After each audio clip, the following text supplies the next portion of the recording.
Happy New Year, Fit Church. I am so excited to be with you. It is obviously the first day of the first month of the year 2019. It's a little bit strange for me to be saying that. I know I've got to try and recalculate my brain so I always get the date right. It's going to be a little bit of a work, but it's good work. You know, it's worthwhile work. It's good to be in the right place at the right time. It's good to be in the present. I want to be honest. I've done a lot of reflecting. I don't know about you guys, but yeah, it's you look back on 2018. You're thinking to yourself, okay, what happened? Like, how crazy was this last year? Not just what happened in the political world and stuff that happened in the global world, just stuff that happened in our world, in our lives. Whew.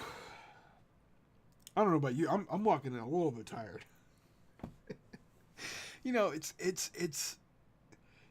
It's good to take the moment that we need to take to get the deep breath, the one that's not just, but the one that's to fill in your belly with new oxygen, trying to get a hold of, okay, what just happened? Where are we headed? What does this all look like? And that's really what today's passage is all about. Today we're in the book of 1 Peter. We're in the chapter 5, and we're looking at verse 10.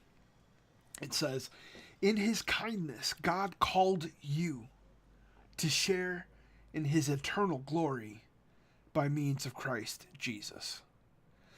So after you have suffered a little while, he will restore, support, and strengthen you, and he will place you on a firm foundation."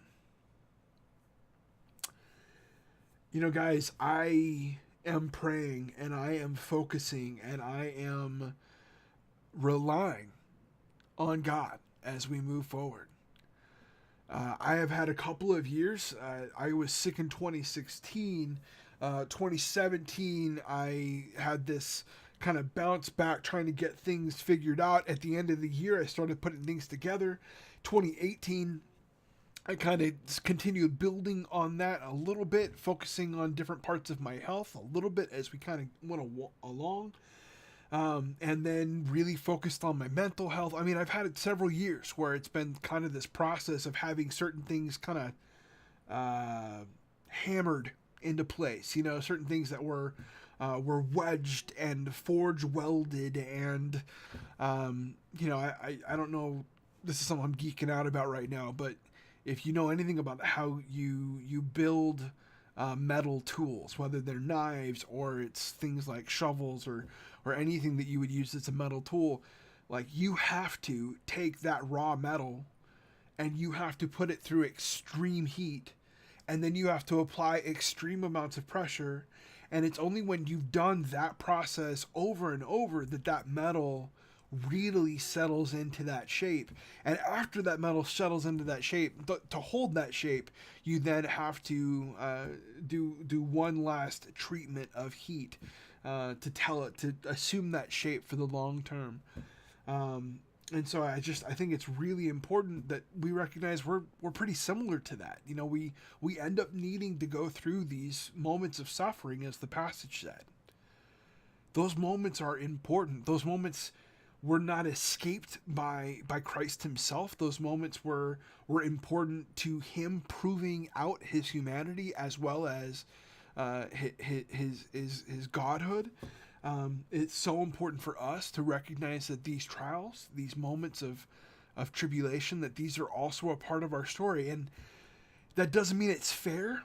That doesn't mean that it's across the board, it's equal. That it's not how it was ever designed to be. And I understand that we can be frustrated by that process. I know that there are moments that I am. I think it's very important that we recognize it's not for us to choose that part. The only part that we get to choose is, are we going to be faithful? Now, this passage is a hopeful passage because it says, after you have suffered a little while, God will restore, he will support, and he will strengthen. And that's what I am praying for, hoping for, relying on, and trusting in, is that this is the year where God restores, God supports, and God strengthens me. And I hope that's true for you as well. That's my focus for today. That's my focus going into 2019. A lot of good things are happening. We've been doing a lot of praying, of developing, of thinking through different elements with Fit Church, and we're really excited about what God's going to do with us as we move forward. That being said, we just pray that you guys will stick with us as we continue through this journey. And we want you guys to know that you are utmost our highest priority. And so any way that we can help support you, encourage you, uplift you, that's what we're going to do. That being said, we do have our first hangout of the year. It is on Wednesday. That is January 2nd. It is happening at 6 o'clock Pacific time, 9 o'clock Eastern. It will be a simulcast. So you can log into the Facebook group. You can see us live then, or you can also log into the program that we use called Blue Jeans, where you can be on video or you can be in the chat section and kind of communicating with us that way. But we're really excited. God's going to do awesome things with Fit Church. God's going to do awesome things with each of us. And like I said, this is the year. This is the year where we are relying on God to restore, to support, and to strengthen. It's going to be a good year, guys. God bless you guys so much. I cannot wait to hear how God starts to move in our lives. Head over to the Facebook group. Let's make sure that we're introducing ourselves, that we're encouraging one another, that we're talking about what we're trying to do, some of the goals we might have, or some of the ways that we're moving forward in the goals that we've had for a long time. That being said, I can't wait to see you guys. Can't wait to hear from you guys. Can't wait for the hangout. And hope you guys have a blessed New Year's Day. Take care, you guys.